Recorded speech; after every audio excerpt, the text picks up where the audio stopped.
So here's the question I walked into Scream 7 with. When a movie has a tumultuous production story behind it, when you hear about on-set issues and reshoots and Kevin Williamson stepping in to direct, does that chaos force everyone to come together and make something great? Because sometimes that happens. Sometimes pressure sharpens things. Sometimes adversity creates something electric. I was hoping that would be the case here. And that's the tension that sat with me the entire runtime.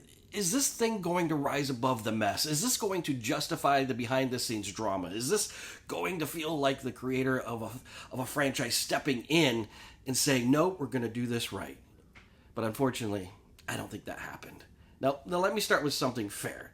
This is not the worst in the film franchise. I think Scream 3 still holds that distinction, at least for me.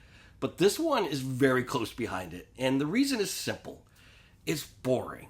And that is the cardinal sin of a horror movie. If you're going to make a horror movie, at least make it scary or tense or interesting. This was none of those things. It felt like a retread, a rehash, a remix of movies we've already seen, but without the energy that made those movies work. And here's the frustrating part. A lot of those plot beats, you already saw them in the trailer. So the tension that should build scene by scene just doesn't, because you've already seen it. You've already processed it, and nothing truly surprises or replaces it. Now maybe, and this is to be fair, maybe if you didn't watch the trailer, you had a better experience. And that's possible, but for me, sitting there, I kept waiting for something new, something bold, something that justified Kevin Williamson stepping into the director's chair, and it never came. The kills weren't particularly well done. There were plot holes everywhere, basic logic gaps. There's a curfew in this town and yet no police roaming around. People are screaming in the middle of the street and nobody responds. Killers getting beaten with things that should absolutely end the fight. And they just keep going. Look, I'm all about suspension of disbelief. I am all about it, but you can't make that cartoonish and still ask me to take it seriously. Unless you fully commit to going into Jason and Freddy territory. And this movie doesn't commit. It plays the middle ground where it wants emotional stakes, legacy reverence, nostalgia, but it also asks you to ignore common sense. And that's where I start to feel like my intelligence is being disrespected. And that's hard to say because I was always going to root for Kevin Williamson. I'm always going to root for the original cast members of Scream. I have friends who worked on this movie, and that makes it even harder to talk about. But rooting for something doesn't mean ignoring what's on screen. Neve Campbell tries. She really does. You can feel her effort to ground this thing. And Courteney Cox, it's strange. It felt like they gave her some of the worst lines in the script, and she usually brings such energy to this role.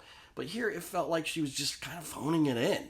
And I don't know if that's direction, dialogue, or just exhaustion, but it didn't feel alive. And then you've got the younger cast, the collage of up-and-coming actors like you're supposed to have in a Scream movie, and it just felt like they weren't giving anything sharp to play with. Which brings me to the ending, and don't worry, there's no spoilers, I'm just venting, because this is where the movie truly lost me. The worst thing you can do is stick the audience with a bad ending. You can survive a slow middle, you can survive uneven kills, but if you end it all wrong, that's what people walk out remembering. And in my opinion, this is the worst in the franchise. I mean, Scream 3 ranks lower, but this is right behind it. But this could be the worst ending of the series. Not just disappointing, not just weak, an assault on your intelligence. It doesn't make sense. Not one bit. And after everything the movie sets up, after the curfew, after the chaos, after the supposed stakes, the resolution feels cartoonish without earning that tone. And I sat there thinking, how did anyone think this was a great idea? Now, and I want to be fair, the people sitting next to me were having fun. They were laughing. They were enjoying it. So some people are going to love the nostalgia. Some people are just happy to be back in this world. And I'm happy if that's what makes you happy. But I think we're at a point where audiences can see through some of the studio formula. And what I kept waiting for the entire runtime was that moment where the film would rise above its troubled production and say, this is why we exist. And that moment never came.